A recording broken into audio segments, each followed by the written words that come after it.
So what we're working on today is Project Multimedia PC from the early 90s, or something like that.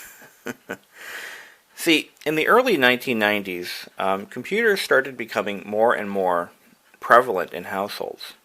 And to try to capture more market share, computer companies and component vendors started coming up with ways to make the PCs more entertaining to their target audience. Multimedia PCs started out, I want to say, like in the early 90s, around 91, 92, when it started becoming a thing. Once the term is coined, people start jumping on the bandwagon. MMPC, Multimedia PC. There are logos for Multimedia PC compliant devices. It was a big deal. So a Multimedia PC of the early 90s would have the following componentry. You would have a CD-ROM drive, typically a 1 or 2X. You would have a Sound Blaster or equivalent sound card, generally 16-bit or greater, and just 16-bit. You could have an 8-bit, but 16 was the way to go. You'd have a color VGA or SVGA monitor.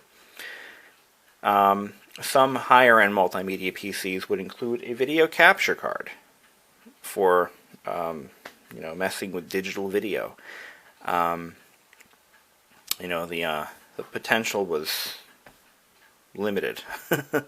I mean, basically, these earlier multimedia PCs were built on 486 platforms. Some were 386s. A 386 multimedia PC was not much of a powerhouse, but when you hit the 486 mark, you've got something there.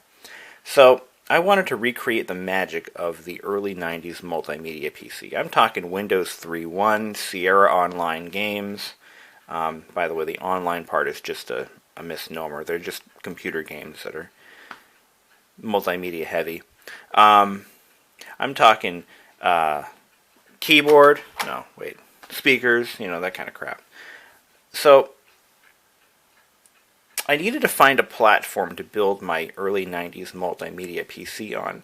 Ideally, I'd like to have had a white box PC built at a local computer shop from way back in the day. But those are getting harder and harder to find, to the point where they're almost impossible to find because most of them have been scrapped long ago. So I decided I was going to try to find a computer similar to the one that I had in 1997. In 97, my dad gave me a Tandy 3100 desktop PC that he got from work. It was built in 94, and it featured a little 2X MediaVision CD-ROM drive with a proprietary sound card that linked to the optical drive. Windows 3.1, basically what I got here. And so I wanted to try to find something close to that. So I was at the local town dump, getting rid of some e-waste from work, and I found this. Just the box itself. It's a Tandy 425SX. Basically one of the first multimedia PCs, built it within the first 1 or 2 years of that being a thing. I'll tell you a little bit about this box here. The 425SX was one of the very first custom-built PCs that Radio Shack had offered with their Tandy division, or through their Tandy division. In about 1992, October of 92, Radio Shack wanted to expand the Tandy product line and try to increase the market share, if you will. And to do that, they wanted to compete with your local computer shop. And they wanted to compete with Gateway, with Compaq, with all the big computer manufacturers that offered custom PCs, which was a big thing back then. So they opened up their own little computer shop in Fort Worth, Texas. I believe it was partnered with AST. I could be wrong, and I probably am. But this has a lot of parts that look very AST-like to me, so I think it is an AST. But that notwithstanding, they created a custom computer building arm. So you go to your local store, and you tell them what you want, and within 72 hours, you're supposed to have your PC at your doorstep. That was the concept. And this is one of the first models that they offered. In fact, the manufacturing and production dates on this computer match the launch of the system or of the service, which is really interesting to me. So this was built originally as a 48625, as you see on the label, and it had a at some point in its life they added a DX266 processor to it, a sound card, a CD-ROM drive, and a 5¼ inch floppy drive. So, but it still has its original 250 megabyte Seagate hard drive, and oh yeah, I think it had about 4 megabytes of RAM, but it now has 16. So we're going to take this apart, take a look at what's inside and what I've done to it, and then we're going to talk a little bit about where I'm going with it, if you will. But before that, actually, there's a reason I want to take this apart. I want to add an Evergreen 586 chip, just because I have one. So let's go ahead and start this sucker up and see what happens. But we are going to take it apart, I promise. I'm going to make this a video worth watching.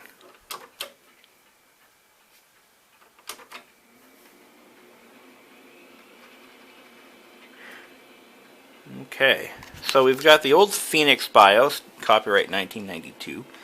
It's going to do our memory count. It should stop at 16 or 15 megabytes. When I got this computer, it was running Windows 95.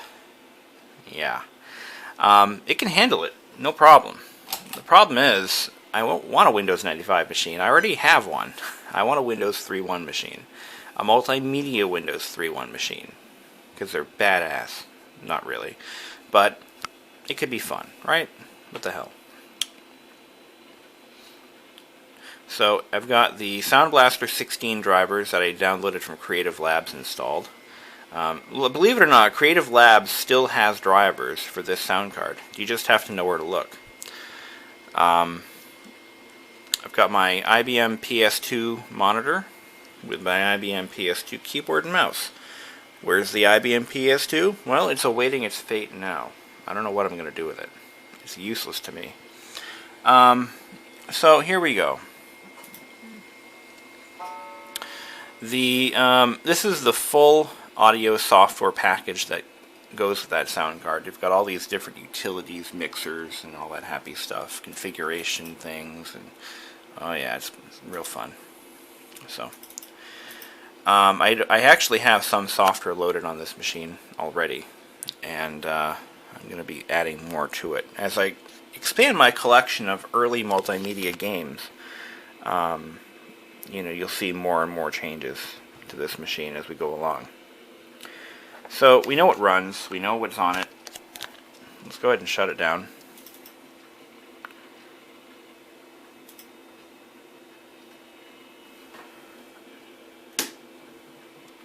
I have to fix my auto execute bat file because it starts the sound, or the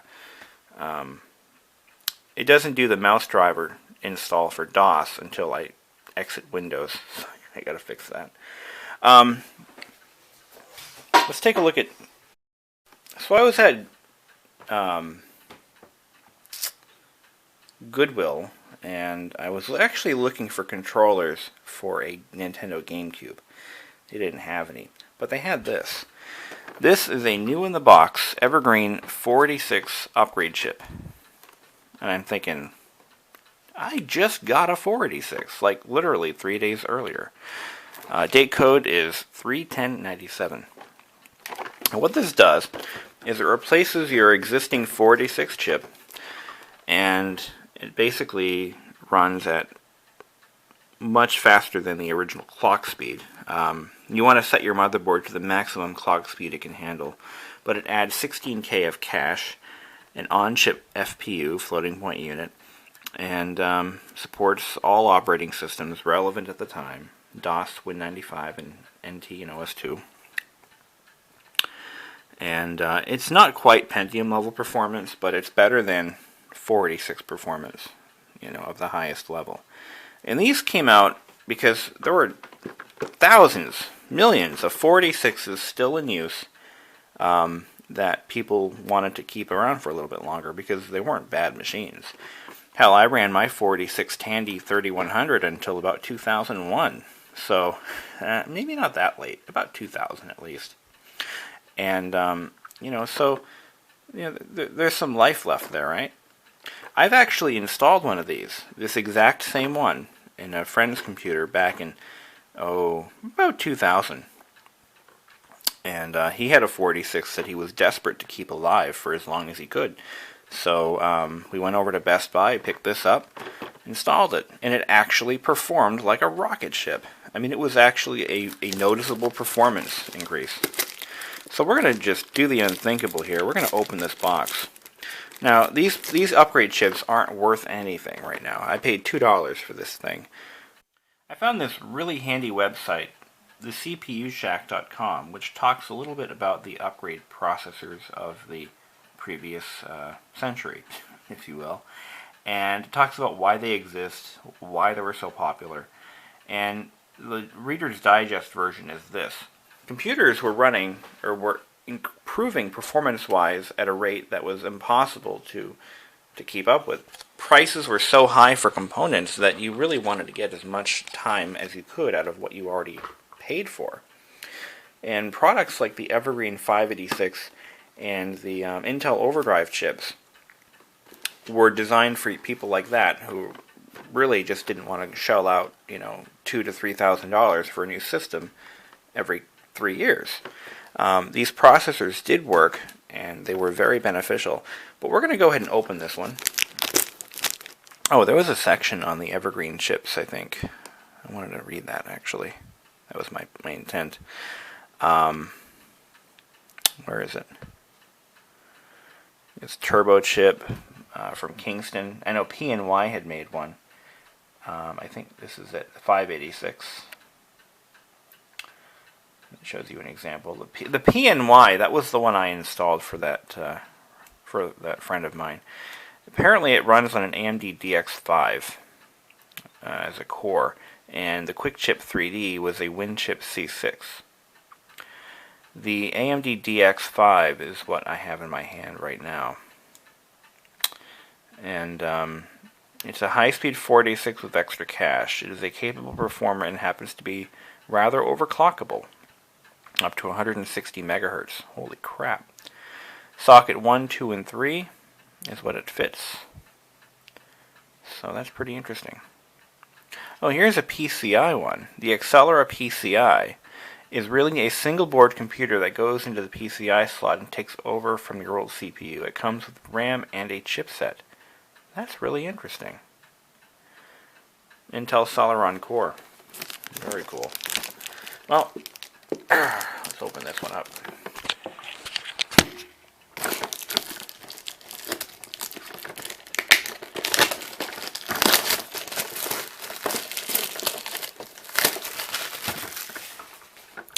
This has been sealed since 1997. We have just broken the box open.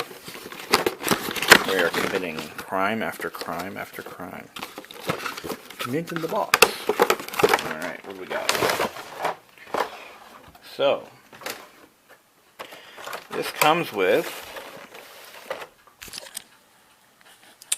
a disc of some kind, probably for diagnostic purposes, or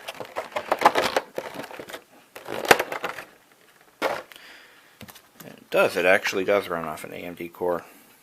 That's pretty cool. What's this? Beginning in July 1st. Oh, tech support. Ha! I wonder if that tech support line is still there. Well, Evergreen is no longer in business, so I don't think that's going to... Maybe they are. We should investigate that. So this is the CPU remover. This is for non-zero insertion force type sockets. This is our driver disk. And this right here, folks, this is our CPU in all its glory. So what we got to do now is take that old Tandy and we're going to plop it right. So here's the Tandy's internal organs. We're going to talk a little bit about what we've got going on here. So this is a transitional type motherboard, meaning it still has 30-pin slots, but it also has one 72-pin. And that was so that people who bought this machine, or whoever custom built it, had the opportunity of spending more money on a faster 72-pin sim, or they could use the already existing 30-pin sims. It was a choice that you could make. Kind of like how systems made around 2001 or 2, some would support RAM bus and SD RAM. You know, just a little historical note there. Okay. So we've got to remove the Sound Blaster 16. Here's our upgrade chip socket. Another thing about PCs back in the day is that some manufacturers like Dell, AST, I think even Gateway did a few of these, but they would have motherboards that had soldered-on processors, like the budget-grade processor that was available at the time period. In this case, the 486SX would be soldered directly to the board, and you would have an upgrade chip socket or an overdrive chip socket to improve the performance. The overdrive chips were usually available, I think, just before the Intel Pentium came out. I think that's when the overdrive became a thing. But that's not. I gotta unplug the CPU cooler before I do anything. Oh, here it is. And it's plugged into my CD-ROM drive.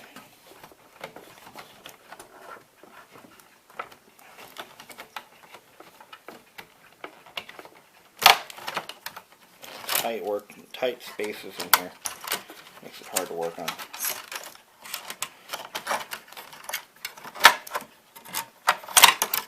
Alright, we'll take that out. We're going to plug our CD-ROM drive back in.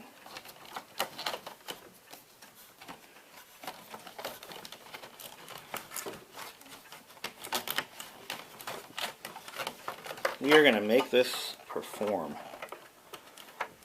Almost like a Pentium, almost like an early Pentium. It'll be almost as fast, but without all the bells and whistles.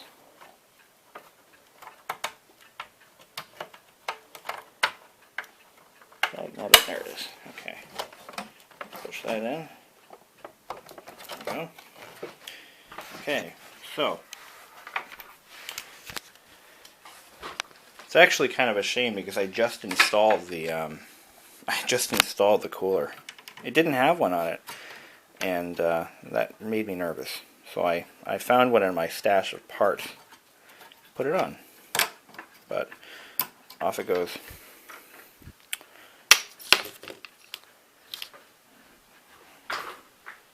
We're going to take our chip removal tool, and we're going to gently pry the SX or the DX2 out of its socket by gently rocking it side to side.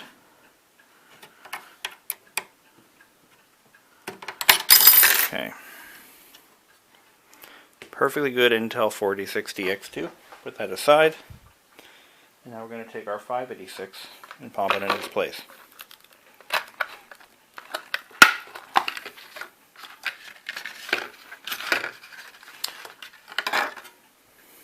Here it is. Brand new, pin 1 over here. We've got to line up pin 1 with pin 1, which is right there. You notice that this socket is labeled CPU upgrade socket because they built their machines to be upgradable. It was a huge selling point. Now, what we've also got to do now is we've got to set these jumpers correctly, and I'm going to have to read the manual for that. We also need to make sure that our motherboard has all the correct jumper settings to support this. So we have to make sure that J19, I'm going to find J19, there it is. We want to make sure that 4 to 6, let's see, 3 to 5, okay, 4 to 6, okay, and J26, wherever that is. I gotta find J26. Oh, is that it? No, that's J16 or something. Oh, here we go. J26. should be on 1 to 2. J27 should be on 1 to 2. And we're setting it up for the fastest processor that the board can handle. And it's already done, so there's all kinds of options here. J19 should be 1 to 3 and 2 to 4. Luckily they're all red. You know what, I think it's okay. Somebody did set this up for a 66 megahertz chip, so we're good. We don't need to change any.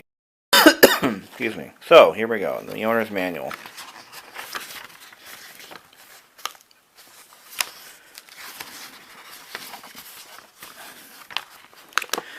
So original 486 CPU. We have a DX266.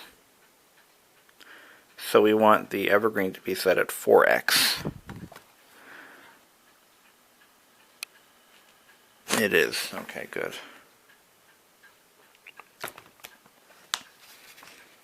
If you have a DX40 or a DX280, it needs to be set to 3x.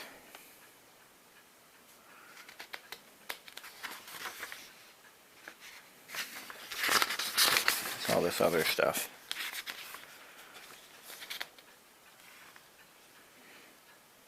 Low insertion force socket.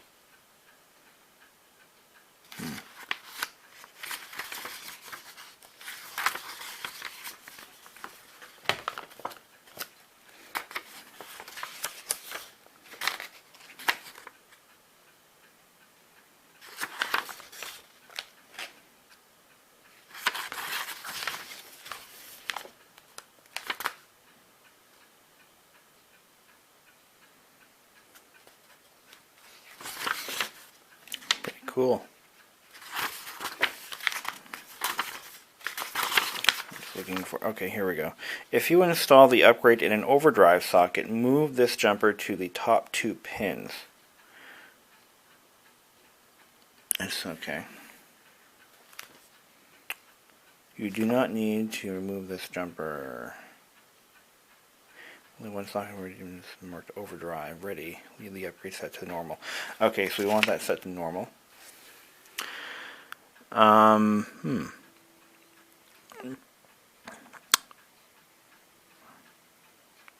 Okay, cache right through.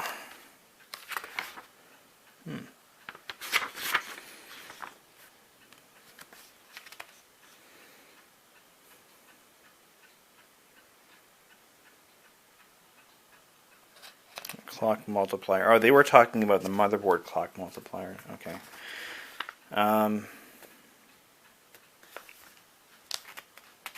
Okay. So we're good. I think we're ready to go. That was pretty simple, wasn't it?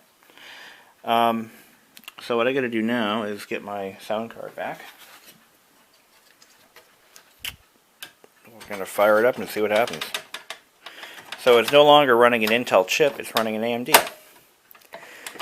See, back in the early days, the Intel and AMD chips were basically intercompatible with each other. And I think it was when the Pentium 2 came out that you started seeing AMD-only boards. Because I remember swapping AMDs with Intels all the time. You know, based on, you know, I got an Intel machine, but I have a faster AMD chip, so I'll put that in instead.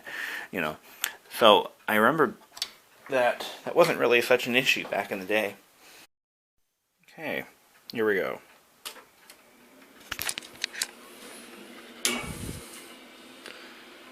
Let's see what we get.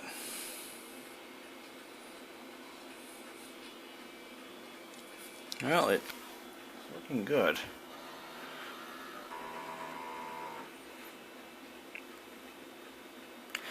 So that is the most performance we'll ever eke out of this system, you know. Seriously.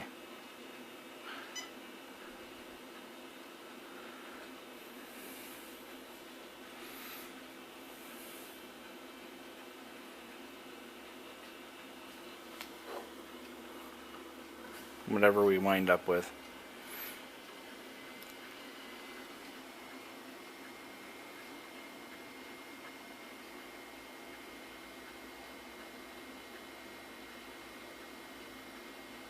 So let's go ahead and install our benchmark software. I should have benchmarked the system before the upgrade. I don't know why I did. Alright, here we go. Let's open up the file manager.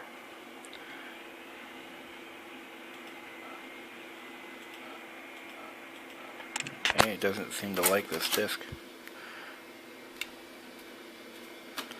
Really? Let's try another disk. Maybe something went bad. Something went really, really wrong. That would be a shame.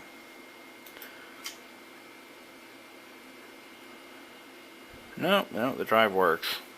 Let's exit to DOS.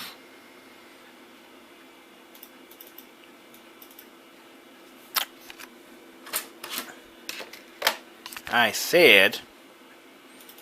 There we go. So it looks like the disk itself went bad over the years, and no shit.